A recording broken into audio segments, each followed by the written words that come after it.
Hello friends, இன்றைக்கி நம்ம வீடியோவில் க்ரீமியான சிக்கன் கிரேவி எப்படி செய்யணுன்னு தான் பார்க்க போகிறோம். இது பூரி சப்பாத்தி கூட சூப்பரான காம்பினேஷனாக இருக்கும். இப்போ வாங்க வீடியோக்குள்ளே போயிட்டு எப்படி செய்யணுன்னு பார்க்கலாம்.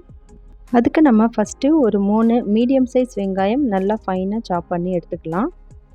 இந்த மாதிரி நல்லா குட்டி குட்டி பீசஸாக கட் பண்ணி எடுத்துக்கோங்க. இப்போ ஒரு மிக்ஸி ஜார் எடுத்துக்கோங்க. அதில் 3 பெரிய சைஸ் தக்காளியை நல்லா ஃபைன் பேஸ்ட்டாக அரைச்சி, அது கூடவே ஒரு 1/4 கப் அளவுக்கு தயிர், நல்லா கெட்டியான தயிர் ஆட் பண்ணி நல்லா ஃபைன் பேஸ்ட்டாக அரைச்சி எடுத்து வச்சுக்கோங்க. இப்போ நல்லா ஃபைன் பேஸ்ட்டாக அரைச்சிட்டு வந்தாச்சு. அதை எடுத்து ஓரமாக வச்சிடலாம். இப்போ ஒரு கடாய் எடுத்துக்கோங்க. அதில் 3 டேபிள் ஸ்பூன் அளவுக்கு ஆயில் ஆட் பண்ணிக்கோங்க. லவங்கம், பட்டை, ஏலக்காய் 2 ஆட் பண்ணிக்கோங்க. அது கூடவே நம்ம கட் பண்ணி வச்சுருந்த வெங்காயம் இதில் ஆட் பண்ணிவிட்டு நல்லா கோல்டன் ப்ரௌன் ஆகிற வரைக்கும் நல்லா வதக்கி விட்டுக்கோங்க. வெங்காயம் நல்லா கோல்டன் ப்ரௌன் ஆனதும் இது கூடவே இஞ்சி பூண்டு பேஸ்ட் நம்ம ஆட் பண்ணிக்கலாம். இன்றைக்கி ஒரு 3 டேபிள் ஸ்பூன் அளவுக்கு நான் ஆட் பண்ணியிருக்கேன். அதையும் சேர்த்துட்டு அதோட பச்சை வாசனை போகிற வரைக்கும் நல்லா வதக்கி விட்டுக்கோங்க. இப்போ இதில் 1 டேபிள் ஸ்பூன் அளவுக்கு சிக்கன் மசாலா, 1/4 டீஸ்பூன் அளவுக்கு மஞ்சள் தூள், 1 டீஸ்பூன் அளவுக்கு சீரகத்தூள், 1/2 டீஸ்பூன் அளவுக்கு கரம் மசாலா, 1 டீஸ்பூன் அளவுக்கு பெப்பர் பவுடர் ஆட் பண்ணிக்கோங்க. கலருக்காக 1 டேபிள் ஸ்பூன் அளவுக்கு காஷ்மீரி ரெட் சில்லின்னு ஆட் பண்ணியிருக்கேன். அது எல்லாமே சேர்த்துட்டு நல்லா மிக்ஸ் பண்ணிக்கோங்க. இப்போ நம்ம அரைச்சி வச்ச தக்காளி தயிர் பேஸ்ட் இருக்குது இல்லையா, அதை இப்போ இதில் ஆட் பண்ணிக்கலாம். அது கூடவே தேவையான அளவுக்கு கல்லுப்பு நான் ஆட் பண்ணியிருக்கேன். எல்லாமே சேர்த்துட்டு நல்லா மிக்ஸ் பண்ணி விட்டுக்கோங்க. நீங்கள் இதே மெத்தடில் செஞ்சிங்கன்னா உங்களுக்கு ரெஸ்டாரண்ட் ஸ்டைலில் ஒரு சூப்பரான க்ரீமியான சிக்கன் கிரேவி கிடைக்கும். நம்ம தக்காளியும் தயிரும் நல்லா ஃபைன் பேஸ்ட்டாக அரைச்சி சேர்க்கறதால ரொம்பவே க்ரீமியாக இருக்கும். கண்டிப்பாக இதே மெத்தடில் ட்ரை பண்ணி பாருங்கள்.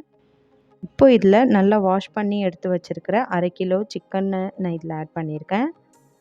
நல்லா பச்சை வாசனை போகிற வரைக்கும் நல்லா மிக்ஸ் பண்ணி விட்டுக்கோங்க. அது குக் ஆகிட்டு இருக்கிற கேப்பில் நீங்கள் என்னோடய சேனலை இப்போ தான் ஃபஸ்ட் டைம் பார்க்குறீங்கன்னா மறக்காமல் சப்ஸ்கிரைப் பண்ணிக்கோங்க. பக்கத்தில் இருக்கிற பெல் ஐக்கானும் ப்ரெஸ் பண்ணிக்கோங்க. இப்போ வாங்க வீடியோ கண்டினியூ பண்ணலாம். இப்போ நல்லா இதை குக் பண்ண விடலாம். ஒரு மூடி போட்டு மூடி நல்லா குக் பண்ண விடலாம். இப்போது ஒரு 10 மினிட்ஸ்க்கு அப்புறம் மூடியை ஓப்பன் பண்ணி பார்த்தா நல்லாவே எண்ணெய்லாம் பிரிஞ்சு வந்திருக்கு. பாருங்கள் எவ்வளோ தண்ணி விட்டு வந்திருக்குன்னு. இப்போது மறுபடியும் ஒரு 10 மினிட்ஸ் வரைக்கும் நல்லா குக் பண்ணி விட்டிங்கன்னா நம்மளுக்கு சிக்கன் கிரேவி நல்லா குக் ஆகி வந்துடும். இப்போ இதில் ஃபைனலாக 1 டீஸ்பூன் அளவுக்கு கசூரி மேத்தி ஆட் பண்ணிக்கோங்க. நல்லா கையால் இந்த மாதிரி க்ரஷ் பண்ணி இதில் ஆட் பண்ணிக்கோங்க. அது கூடவே 1 டேபிள் ஸ்பூன் அளவுக்கு ஃப்ரெஷ் க்ரீம் ஆட் பண்ணிக்கோங்க. இது சேர்க்கறதால சிக்கன் கிரேவி ரொம்பவே க்ரீமி அண்ட் டேஸ்டியாக இருக்கும். கண்டிப்பாக இதே மெத்தடில் ட்ரை பண்ணி பாருங்கள். உங்கள்கிட்ட ஃப்ரெஷ் க்ரீம் இல்லைன்னா பாலில் மேலே இருக்கிற ஆடையை எடுத்து நல்லா பீட் பண்ணி இதில் ஆட் பண்ணிக்கோங்க. அவ்வளோதான், சூப்பர் அண்ட் எம்மியான சிக்கன் கிரேவி நம்மளுக்கு ரெடி ஆகிடுச்சு. நீங்களும் இதே மெத்தடில் ட்ரை பண்ணி பார்த்துட்டு உங்களோட கமெண்ட்ஸை என் கூட ஷேர் பண்ணிக்கோங்க. இந்த வீடியோ உங்களுக்கு பிடிச்சிருந்தால் மறக்காமல் ஒரு லைக் பண்ணிவிட்டு உங்களோட ஃப்ரெண்ட்ஸ் அண்ட் ஃபேமிலி கூட ஷேர் பண்ணிக்கோங்க. மறக்காமல் என்னோடய சேனலை சப்ஸ்கிரைப் பண்ணிக்கோங்க. நீங்கள் இன்னும் இன்ஸ்டாகிராமில் என்ன ஃபாலோ பண்ணலைன்னா மறக்காமல் ஃபாலோ பண்ணிக்கோங்க.